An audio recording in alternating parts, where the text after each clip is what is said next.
Hello, we are redoing the teaching service from June 25th.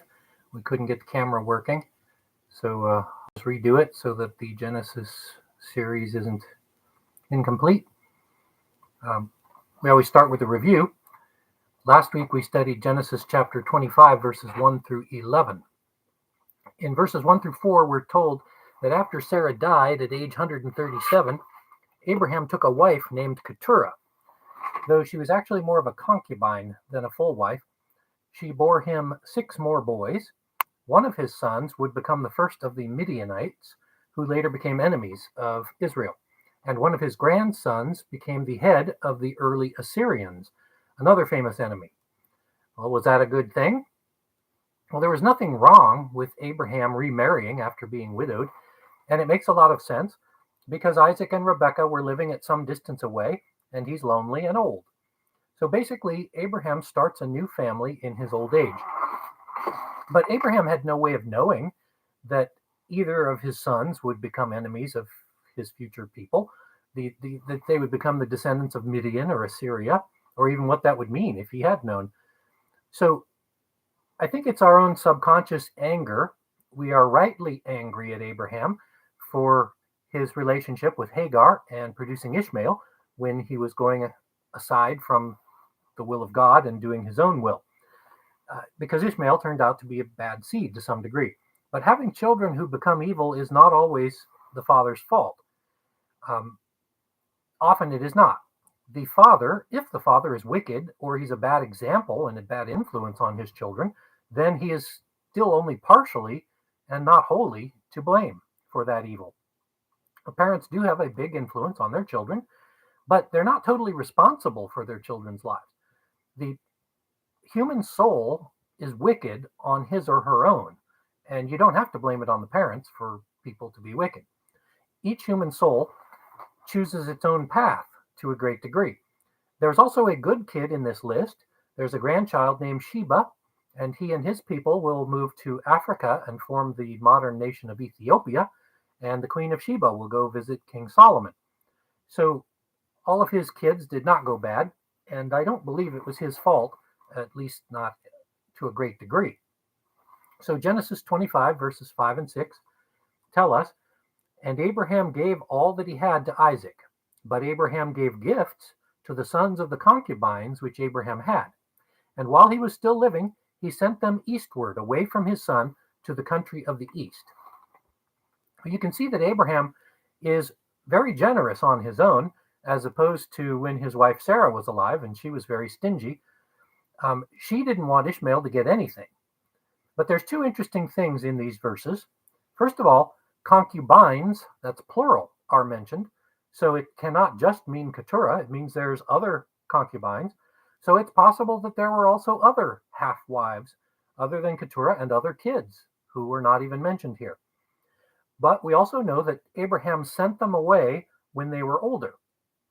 Not when they were babies or infants, but probably in their teen years or when they became young adults, he sent them away. Why? Away from Isaac. So there would be no rivalry or competition. It's the same real reason that Ishmael was sent away. You know, Isaac was the son of promise, and Abraham did not forget that.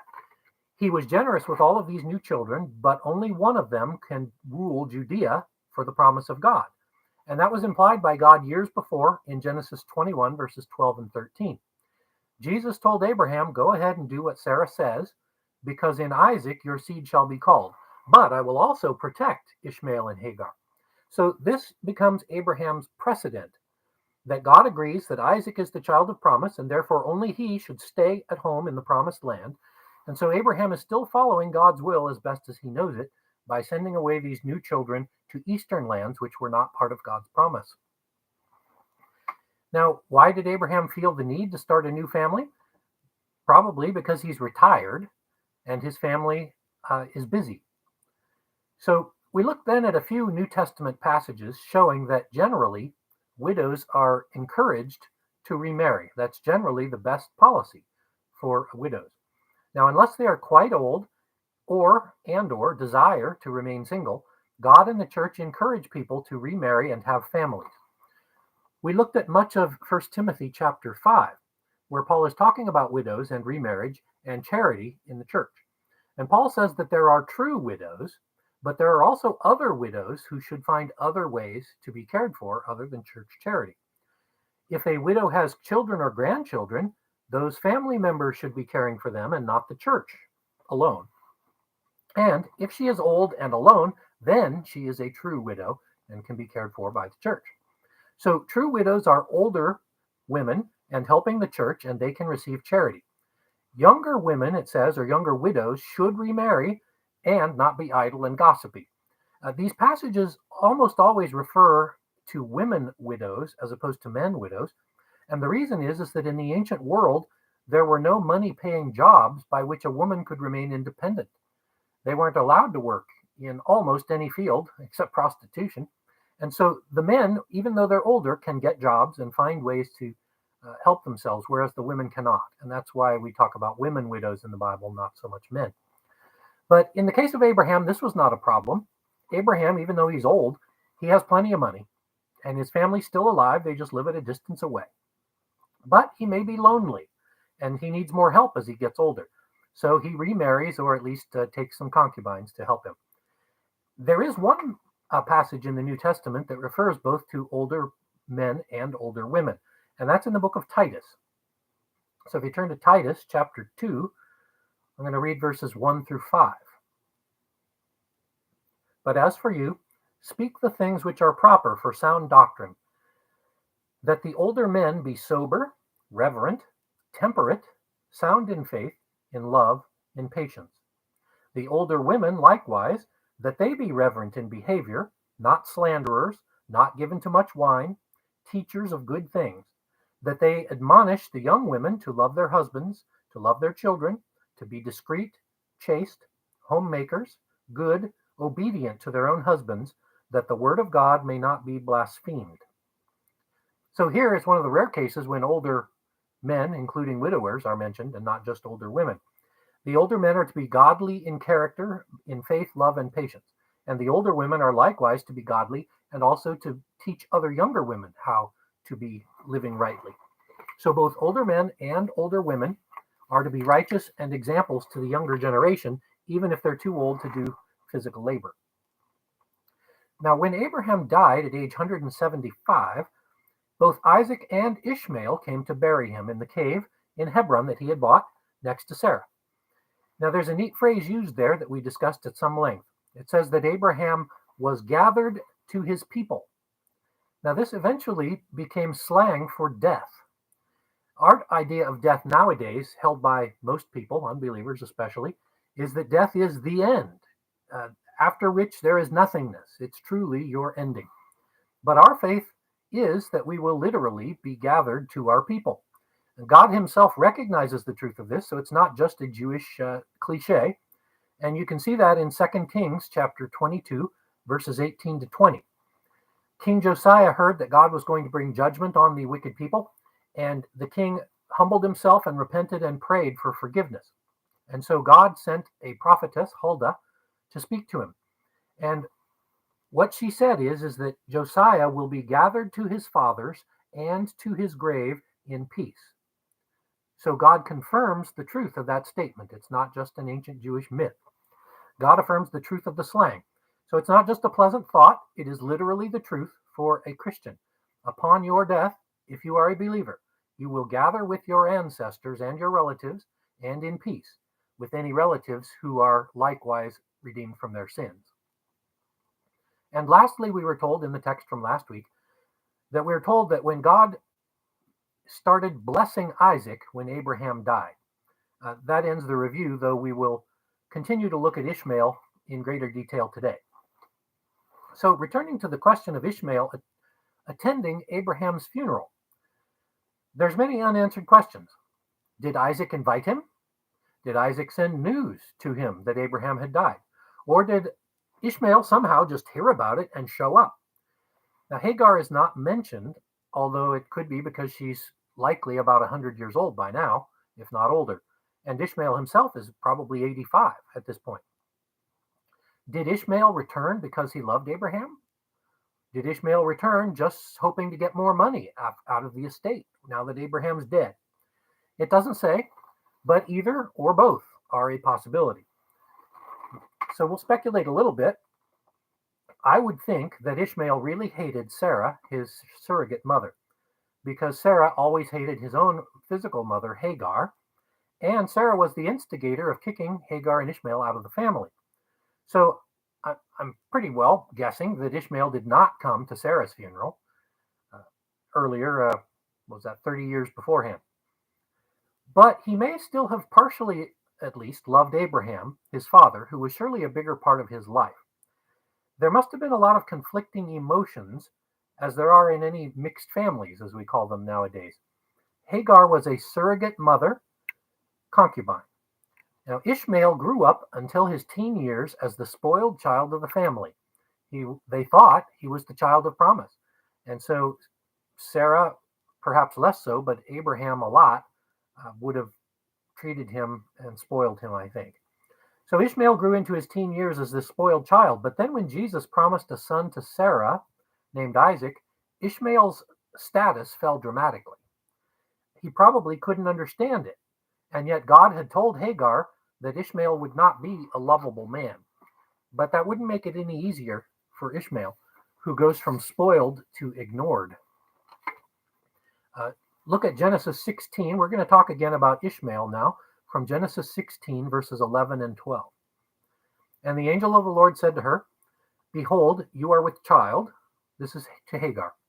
"You shall bear a son. You shall call his name Ishmael, because the Lord has heard your affliction. He shall be a wild man. His hand shall be against every man, and every man's hand against him. And he shall dwell in the presence of all his brethren." So Jesus himself, or the Son of God, tells Hagar what her son will be like, Ishmael. He's going to be a wild man. Literally, it is a wild ass of a man, and we'll talk more about that later. He's going to be at war with everyone through his whole life, and only a small group of brothers or friends will hang around with him. In many ways, this sounds a lot like the future brother of Jacob, that is Esau. Esau was a he-man, a tough guy, hard to befriend, always getting into fistfights and quarrels, and making other people dislike him enough to attack. When did Ishmael go bad? Well, that's not actually the right question. A child is always born bad, born in sin. So he goes bad from the moment of conception, to be honest. But how does a child get out of control? That's a little different from being born in sin. I would imagine it's a combination of factors, including his own angry temperament and personality, but exacerbated by being spoiled and then ignored by his family, Abraham and Sarah. And when Jesus promised Isaac, I'm pretty sure that both Sarah and Abraham pulled away from Ishmael. Instead of spoiling him, they put him at arm's length, at least a little. Until Isaac is born, they can't reject Ishmael because, child survival was something around 50% in the ancient world. So there's a 50-50 chance Isaac won't even survive childbirth. And then the first 3 years of his life. So Abraham and Sarah, though, are already starting to plot the end of Ishmael, not his death, but that he will no longer be the child of promise, that Isaac will be. They held a party, not at Isaac's birth, but at his weaning, when he was probably about 3 years old. That's when Jewish women stopped breastfeeding infants by age 3, and then they have a party. So Isaac is 3 and Ishmael is 17 at this point. Now, Ishmael is probably enraged by this change in his parents. He went from the favorite child to the ignored child. Now, jealousy is normal in families, even good families, but this kind of jealousy must be much deeper, because in a mixed family now, or even in a normal family, when a younger child is born, the older children often feel neglected because the baby gets all the attention. Well, that's not the case here. Here, it's literally Ishmael gets dumped. He goes from being the favorite to being persona non grata. Nobody cares about him anymore except his mother Hagar, probably, and apparently Abraham, still a little. But this kind of jealousy is far different. I suspect that Ishmael had nothing but contempt for the baby, because ever since the baby was promised, Ishmael's life has become sad and unloving. So at the weaning party, though, Ishmael can't hide his feelings, and he starts mocking. It says he scoffs. Now, the word is actually related to laughter, but what it means is that Isaac's name was laughter, and Sarah and Abraham were laughing at the joy of the situation. But Ishmael was not laughing in joy, but in anger, scorn, and malice. And Sarah recognized it immediately. It's probable that Ishmael was saying, he's laughing, I'm going to get the last laugh, almost in a threatening manner. And so Sarah demands that Ishmael and Hagar be expelled, perhaps because she feared that Ishmael would kill the baby or the toddler at 3 years old. They had to send Hagar away too, because she was part of the deal. The surrogate mother gets the child, but then has to keep the servant for life. So if the child is rejected, the servant is also rejected and sent away. Now Isaac will be the inheritor of the estate, not Ishmael, and so they both have to go. Now Sarah is wrong, but she's not entirely wrong. She's right with the wrong motives. She's insensitive and she's evil here, in fact, but the Bible does say, does not whitewash the flaws of its heroes, as you know. Decades of barrenness did not make Sarah a humble person, as it might have, nor did it make her kind. The flesh continues to war against her spirit, and the flesh often won. And you also have to factor in the devil factor. Once the devil recognized that God was friends with Abraham, and that Abraham's seed would become the Messiah, I'm sure that there were always thousands of demons hanging around clamoring for a chance to sift Abraham and Sarah. And they would work especially hard on Sarah because that would get to Abraham too. Two birds with one stone in a way. But on the other hand, you do have to admit that Sarah has a good point. Ishmael is an angry fellow. He's much older, and yet he's not the child of promise. Can he control himself? And their verdict is no. He can't control himself. He's going to be a danger. So we can't let him stay here with younger Isaac. Ishmael was never the plan. They were wrong. Now they admit it. Doesn't make it any easier for Ishmael, but it is the truth. But remember, God still promised Hagar and Ishmael protection and blessing. When they were sent away, they moved south, about halfway toward Egypt, and it sounds like they lived somewhere around Mount Sinai, which is interesting. Ishmael got an Egyptian wife, and that's also interesting. There's ancient Jewish legend that claims that Hagar was actually a daughter of the Pharaoh and was given to Abraham as a servant, and that might be how Hagar was able to so easily find an Egyptian wife for Ishmael, that she was still a fairly important person in Egypt. It might also explain why they lived fairly close to Egypt. But at any rate, we're also told that Ishmael became an expert archer or bowman, and that his people became nomads. They weren't farmers. They moved around all the time. And he did, though, somehow stay in contact with Abraham's family. And how do we know that? Because somehow he knew about Abraham's death and went to the funeral. And they buried the bodies back then within 1 or 2 days of death because they had no refrigeration, and the bodies would begin to decompose very quickly. So Ishmael heard the news and got there within 48 hours, which is pretty remarkable, a long trip. And so he somehow knew quickly, and he arrived fast, probably by camel. We're also going to see that Esau, that's Isaac's son later, will marry one of Ishmael's daughters. So they are not on horrible terms, at least. They may not be on good terms. Isaac and Ishmael are half brothers, and so they probably have a complicated relationship, sort of love-hate in a true sense. But it sounds like Isaac and Isaac's son Jacob were both mama's boys. They were both the favorites of the mother and had a very genteel side to them, perhaps. Whereas Esau and Ishmael were more daddy's boys and were more the hunters and the tough guys and the fighters and such. I don't know how far to push this, but it is interesting that God sometimes, in fact often, seems to like mama's boys better than he likes daddy's boys. And I suspect the reason for that is just the concept of love. Love is one of the attributes of God, and one of the attributes that God wants us to mimic and use Jesus Christ as our example of love. And so men who are capable of love are therefore easier for God to love, in a sense. Now, God doesn't love any of us. He didn't love Isaac because he was a lovable kid and a nice mama's boy. No, he loved him because the Holy Spirit converted him and blessed him. And so he, in a sense, we gain love from the Holy Spirit, but also, in a sense, our mothers instill in us more of an ability to show and be loving. So I'm not sure how far to go with that, but it is interesting that God, he wants love in you. And a lot of times, daddy's boys don't show much love and don't have a lot of it. But now to the genealogy of Ishmael. In Genesis 17:20, which we won't read, God promised Abraham that Ishmael would give birth to 12 princes. And so now we're going to see the names of those 12 princes. This is Genesis 25, verses 12 through 16. These are the generations of Ishmael, Abraham's son, whom Hagar the Egyptian, Sarah's servant, bore to Abraham. These are the names of the sons of Ishmael, named in the order of their birth. Nebaioth, the firstborn of Ishmael, and Kedar, Adbeel, Mibsam, Mishma, Duma, Massa, Hadad, Timah, Jetur, Nephish, that's Naphish, and Kedemah.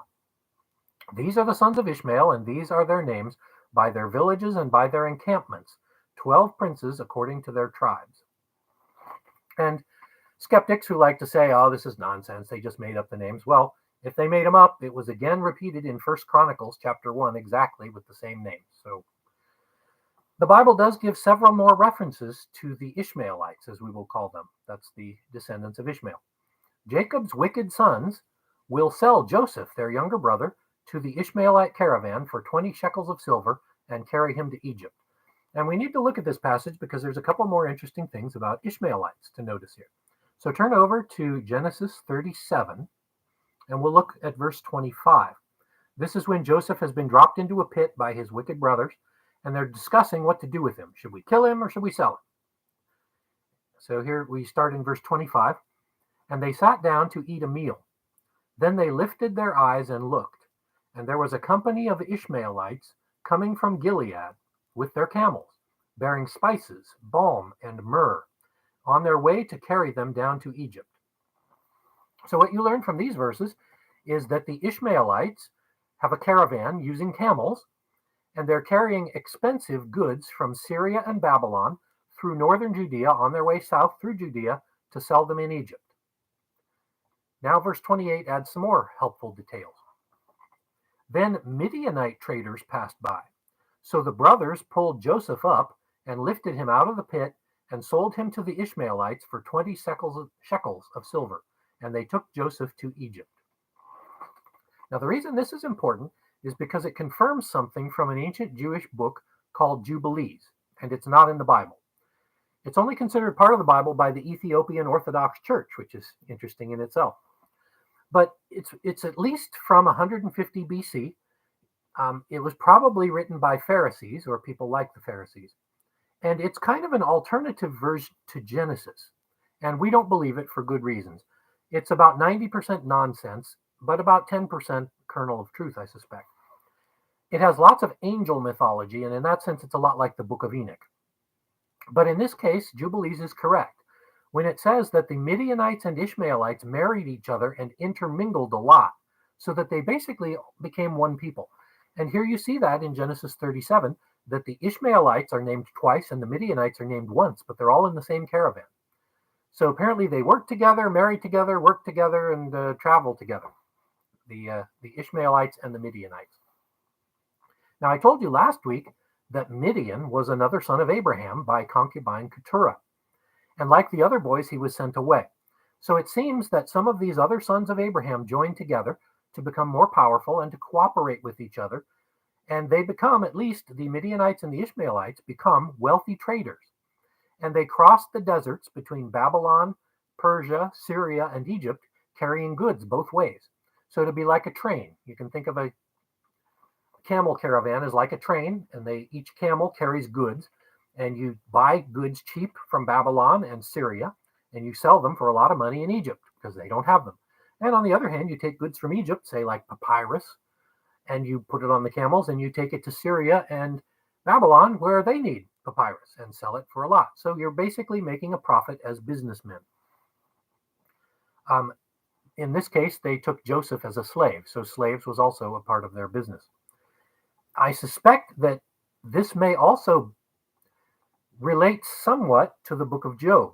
As I told you, my belief is that Job basically ran a giant truck stop in the middle of the desert between Babylon and Egypt, sort of a shortcut. So if you didn't want to take the long way up into Syria and then coming back through Syria, you could just go straight across the desert. And so Job was in the middle with lots of animals, and the caravan would arrive from Babylon, and they'd trade out their camels and donkeys, get fresh new ones who were all fed and watered, and continue their journey. And then on their way back from Egypt, do the same thing. So it's quite possible. I believe, if I remember correctly, one of Job's friends was from one of these tribes of the Ishmaelites. So at any rate, you can visualize Ishmaelites. What I think of in my mind is the movie Lawrence of Arabia, the Bedouins who ride the camels, and they wear black robes or white robes and a turban and a belt, and they carry swords and knives and perhaps a gun. Of course, they didn't have guns in Ishmael's time, but you can imagine the Ishmaelites and the Midianites traveling in that sort of a manner. Now, the first son of Ishmael, Nebaioth, is the brother of Mahalath, the daughter of Ishmael, who married Esau. So in other words, Ishmael's son and Ishmael's daughter, the whole family becomes related to Esau. Now, why did Esau marry into the family? It's actually kind of funny, or sad, depends how you look at it. His father, Esau's father, Isaac, got angry when he heard that Esau was marrying a bunch of the local Canaanite girls. He had a few Canaanite wives already. And when Isaac heard about it, he was quite angry about it. Well, Esau doesn't want Isaac to be angry because Isaac is going to bless him and give him the inheritance. So he goes and marries one of Ishmael's sisters, one of his Ishmael's daughters, one of his relatives, thinking that'll make his dad happy. But if you remember, what made Isaac his wife came from Syria, from those relatives. And I'm not sure that marrying a daughter of Ishmael is actually a good thing. If Isaac and Ishmael aren't in good terms, then Isaac marrying one of Ishmael's daughters probably just makes him madder. But at any rate, that's what he did. Isaiah 60, verse 7, mentions the flocks of Nebaioth's sheep. So it sounds like some of his descendants were shepherds, rather like Abraham. But Nebaioth is also probably, and claimed to be by the Jewish historian Josephus, to be the founder of the Nabateans. And the Nabateans are fairly prominent in the Bible and even in the New Testament. You see, if you remember the third of the Indiana Jones movies, not the Temple of Doom, that was the second one. I can't remember what the subtitle of the third one was. But anyway, they have the temple built in the rock, and that's where the final adventure is with the Holy Grail. That temple in the rock is a real place. It's called Petra. It is a temple, sort of. It was the capital of the Nabateans. And so it's possible that Nebaioth, by the way, if you notice, Hebrew and Arabic letters don't have vowels in the ancient word, so it's all consonants. And what are the consonants in Nebaioth? N-B-T-H. And what are the consonants in Nabateans? N-B-T. So it is pretty close. But the Nabateans became strong, and kind of a combination of all the Ishmaelites and the Midianites and all of those eastern tribes. They owned a fairly north to south, very long, 1,000-mile long stretch of land, or maybe 700 miles, and only 50 or 100 miles wide. Basically, they owned all the desert east of the Jordan River. That's what the Nabateans owned. It went all the way from Syria almost to Egypt in Saudi Arabia. And that's where those caravans would travel along, north and south, between Egypt and Syria. So it's later in Herod's life. If you remember, Herod Antipas got into trouble because he married Philip's wife. In other words, he forced Philip's wife, or asked her to divorce, and she did, and he married her. And that's why John the Baptist got killed, because John the Baptist was preaching against marrying your brother's wife when he's still alive. That's adultery. Well, when Herod married that woman, in order to marry, he divorced his wife, who was a Nabatean princess. And she went home angry to Daddy and told Daddy what was going on. And Daddy, within a few years, raised an army and destroyed Herod Antipas's territory and army. And Herod Antipas fled to Rome and had to beg for Roman legions to come save his land. And I think they did save the land, but I think they exiled Herod for being an idiot. But anyway, the Nabateans were still around even after Rome, because the Romans didn't destroy the Nabateans. They were not involved in the Jewish revolt in 70 AD. So why are the Nabateans important? Why am I talking about all these guys? Because they are probably the ancestors, almost certainly the ancestors of the modern Arab peoples. Now, liberals and skeptics, they have all kinds of reasons to say, no, that's not true. They're not. You're just being a racist.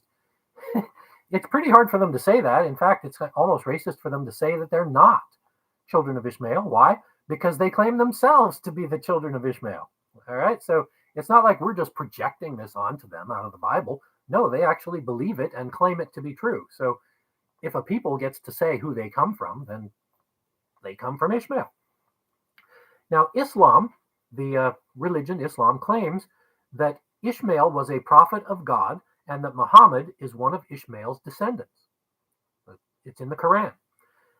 They also claim that Ishmael, who is mentioned 10 times in the Quran, not only was he a prophet, but that he and Abraham rebuilt Mecca, the holy place in Mecca. I believe it's called the Kaaba. Now, my understanding of Islam, which is not great, but what I've read is that Islam claims that the Garden of Eden was at Mecca, and that Adam was the one who built the first Kaaba in Mecca, and that's why it's the most holy place, because it's where God created man, where Adam lived, and where Abraham and Ishmael lived, and they brought about Muhammad. So this is a very holy place for the Islamics. They also claim that the well where God saved Hagar and Ishmael was on the site of Mecca, and that well then became the water that allowed the city to be rebuilt, and that's where Abraham and Ishmael rebuilt Mecca. That's their belief. So you can see that Islam and the Quran at its very heart have a very different version of Genesis than we do, and it diverges at Abraham. Abraham is the father of three religions: Judaism, and from which came Christianity, and Islam. And so the Islamics, instead of taking Isaac's seed as the Messiah's seed, they take Ishmael's seed as the seed who would bring about Muhammad, the greatest of their prophets. It's also interesting, just from a sociological point of view, that the Arabs remained nomadic after thousands of years, while the children of Israel started as nomadic, but soon became homebodies and farmers, staying in one place. You see, after Abraham and after Isaac, Jacob would move to Egypt and stay there, and they would become slaves for hundreds of years, but they get used to home life, not wandering. And then they will wander in the desert for 40 years as a punishment, but then they'll go to Judea and they will all settle down. So the story of Abraham's people is that they give up nomadism and wandering and become city dwellers, whereas the Ishmaelites, from Abraham's other son, half son, become nomadic and never really settle down until recent century. And the Nabateans and the Arabs will continue to be nomadic for thousands of years. So now, in a very true sense, what this shows is that Hebrews 11 is correct. If you remember Hebrews 11, the Jews were people who were looking for the city of God, and by faith they embraced it. Abraham was nomadic, and his sons were for a little while, but eventually they would be planted in the land that God promised them. On the other hand, the other sons of Abraham do not share in that blessing. Rather than being planted, they will continue to wander, never settling down. Now, why is that important? Remember the description of Jesus to Hagar about Ishmael in Genesis 16. He will be a wild man. Literally, he will be a wild ass of a man. So now we're going to spend some time discussing what does that mean, a wild ass of a man. And so I want you to turn over to Job chapter 39. 2 years ago, when I taught through the book of Job, we discussed this at some length. So look at Job 39, verses 5 through 8, where Jesus himself tells Job about the wild asses. They actually have a name. It's called onagers. So here's Job 39, 5 through 8. Who set the wild donkey free? Who loosed the bonds of the onager? Whose home I have made in the wilderness, and the barren land his dwelling. He scorns the tumult of the city. He does not heed the shouts of a driver. The range of the mountains is his pasture, and he searches for every green thing. Now, the real name for the wild donkey in the Middle East is an onager. Some websites like Britannica say, with some evidence, that we got our modern donkeys by crossbreeding sort of domestic donkeys with onagers. That's how they became stronger and more hardy. Onagers are larger than donkeys, so it also made them bigger. They are tan colored. They blend in with the desert, so it's hard to see them at a distance. And unlike many mammals, the reason they survive in the desert is because they can eat almost anything in the desert. They can eat cactuses and scrub brushes, and anything they find that's green, they'll eat it. And that's exactly what Jesus says. He searches after every green thing because there's not a lot of green things in the desert, but if they're there, he'll eat them. They're able to make also their homes in the desert because, like elephants, they're one of the few mammals who knows how to find water. It seems that their noses can somehow sense water in the desert, and they will use their front hoofs to dig a hole to the water, to the moisture, just like elephants do in dried up stream beds and places like that. They're also some of the fastest animals on Earth. They can go up to 45 miles an hour. Only a few racehorses in history can go that fast, and they only do it for about a mile, whereas onagers can do it for 5 to 10 miles. So they're much hardier, fast beasts. The onager was made to live in dry places because he faces little competition there. Human cattle can't survive in the desert without lots of water and special green foods. So onagers basically owned the place. And Jesus may have brought up this topic of onagers in Job 39 because Job brought it up in chapter 24, verse 5. Job said that poor people who are oppressed by wicked men are like onagers. So here's Job 24:5, talking about poor people. Indeed, like wild donkeys in the desert, they go out to their work searching for food. The wilderness yields food for them and for their children. So in other words, the poor people are forced to go into the desert, try to find enough food to survive. Now, why am I talking about onagers? Because onagers show something of the contradiction between free will and divine providence. In other words, these wild donkeys, as Jesus shows, personify personal freedom. They live where they want, they romp where they want, wherever they please. And yet, Jesus is bragging about them because he still controls them and orders their lives without them even knowing it. And I think that this is certainly a way of being reminded of Ishmael and Esau. They wander everywhere. They're under no one's control. They may be thieves and brigands at times, and they may never be caught. But they are still under God's control, unbeknownst to themselves. They think they're all free, just like modern independent people think. We will have no law over us. We're living in the wilderness, and nobody knows us, and we don't pay our taxes, and et cetera, et cetera. No, nobody can deal with it. They're still under God's control. They just don't know it. There's another example in the Bible of a man who is compared to an onager, a wild donkey, for a short time, not his whole life. And that is King Nebuchadnezzar. In Daniel chapter 5, Nebuchadnezzar was so proud that God changed his mind to that like a cow, so that he ate grass and his nails grew long and his hair became matted. And guess who the great king liked to hang out with when he was a cow? According to Daniel 5:21, then he was driven from the sons of men, his heart was made like the beasts, and he lived with the wild donkeys. He lived with the onagers out in the wild, in the desert, until God gave him back his sanity, and then he became a human again instead of an onager. So I propose to you that Jesus's comfort to Hagar on the nature of Ishmael was not simply about his personality, but it would also be the character of his people for thousands of years to come. This does raise some interesting sociological questions about people groups. You know, there's an old question about whether children become the way they are by nature or by nurture, by genetics or by environment, or is it both? Is it because they're born with certain genetic tendencies, or is it because they were born in a culture and their parents teach them to be a certain way? Our society is mostly of the latter belief. Those who believe that your character is mostly influenced by your environment, they're on the nurture side. They say that culture and society are to blame for whatever wrongs we have in our society today. Pavlov's dogs and operant conditioning, behaviorism, you are a product of what you learned. This is also Maslow's hierarchy of needs, which Del Tackett shoots down in his DVD series, The Truth Projects, we've been watching. But much or most of modern psychology and humanism goes with that. It's the fault of the parents and the culture. But on the other side is the nature side, which is your genetics. And quite a few biologists go with this. They claim that it's your innate instincts and your innate drives that shape your life. You're just an animal like an ape, and you do whatever your genes tempt you to do. We don't have any choice but to act badly because we got bad genes. On the other side says we have no choice but to do what we do because we got bad parents or bad culture. Now, people like these extremes because it excuses their bad behavior.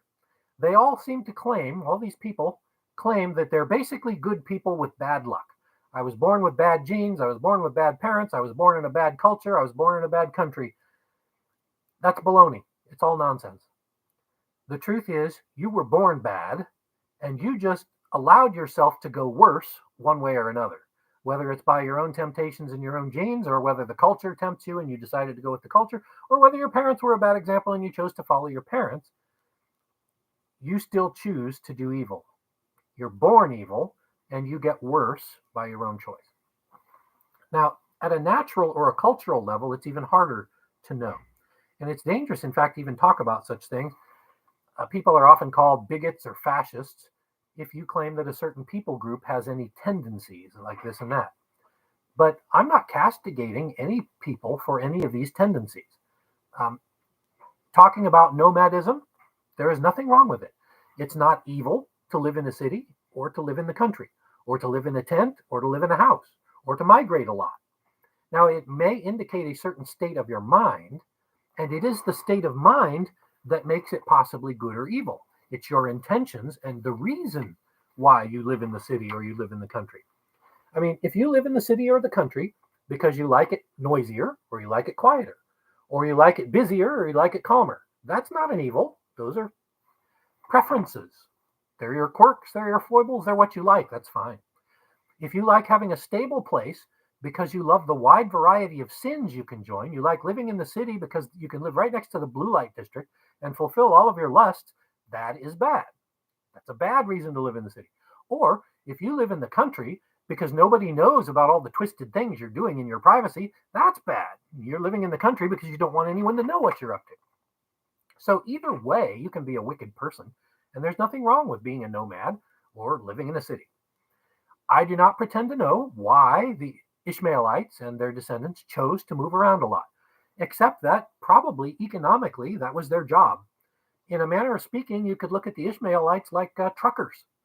They're always on the road. They're always carrying goods from one place to another and back. And so there's not a whole lot of reason to have a home base. And if you do, it might be a tent. So you might as well just live in the truck, so to speak. So I think it's a lot like modern capitalism, and I don't think it's a flaw. It's just different. So all I'm saying, though, is that Jesus's prophecy about Ishmael regarding his character and his peoples, his descendants later, was true. That's all I'm saying. The modern Arab peoples have derived much of their culture and religion and behavior from that ancient characteristic of their ancestor, Ishmael. Just like the Jews who came from Abraham, the Arab peoples also came from Abraham. And they both rightly make monotheism their foundational religious truth. No Trinity. And that, in fact, is the key difference between Christianity and the two false forms of religion, Judaism and Islam, because they lack a Trinity. They all come from Father Abraham, but they all went different directions. But notice that from our Christian perspective, 2 out of 3 religions to come down from Abraham are failures to grow from progressive revelation. Monotheism was and continues to be correct, but monotheism has been modified by biblical revelation. God historically has updated his information to tell us that he is one God in 3 persons. Only Christianity has accepted that update from God. We've been seeing some of that truth in the Truth Project DVDs by Del Tackett on Wednesday evenings. One God in 3 persons is a unity or a oneness concept that shows in every sphere of existence. When he first presented himself, God always presented himself as one God, monotheism, which was easier for them to understand in a time of polytheism. But God always dropped hints, such as the Spirit of God moving over the face of the waters, or in the Psalms, kiss the Son of God, lest he be angry and destroy you in the way, and seating the Son of God at his right hand. The Trinity is hinted at throughout the Old Testament. So it's not that God was hiding it exactly, but he was progressively revealing that hard truth for us to understand. So what happened is that Judaism and Islam, they were not corrupted later from the original truth. They just never attended to God's continuing revelation because they rejected Jesus, who is the most important upgrade of information from God. In other words, the Jews, they took one upgrade from Abraham and Adam. The only upgrade they've ever accepted really is Mosaic law. They took Moses's upgrade and they said, yeah, we'll go with that. They've also, to some degree, accepted the prophets, but they never accepted the prophecies of the Messiah. And the Messiah is the one revelational upgrade that they have really rejected. So Judaism is still awaiting their Messiah because they rejected Jesus. Now, Islam, on the other hand, did not reject Jesus in the same way. They're more like Jehovah's Witnesses in this sense. They simply make Jesus one of many great prophets. But Muhammad's the most important one. So they've accepted a new upgrade of information, a false one. That's the Quran from Muhammad. Both of these serious errors that created two wrong religions are based in the rejection of the nature of Jesus Christ. One rejected Jesus completely, the other made Jesus another great prophet, but they still like somebody else better who has taken them on a bad path ever since. So Judaism remains false out of sheer stubbornness, while Islam has become false by adopting a wrong Messiah. So all three religions from Abraham have had major impacts in the world, but only one is correct. I would call Judaism half right. They've got the first half of the book and they missed the conclusion. Islam is less than a quarter right. They haven't really got the first half or the second half in any meaningful way. So it is only the Christian church, the Church of Jesus Christ, that is representative of Abraham now. We are the kingdom of Abraham and Isaac, and they're probably now watching us from heaven. But Ishmael never found the truth, nor did his descendants.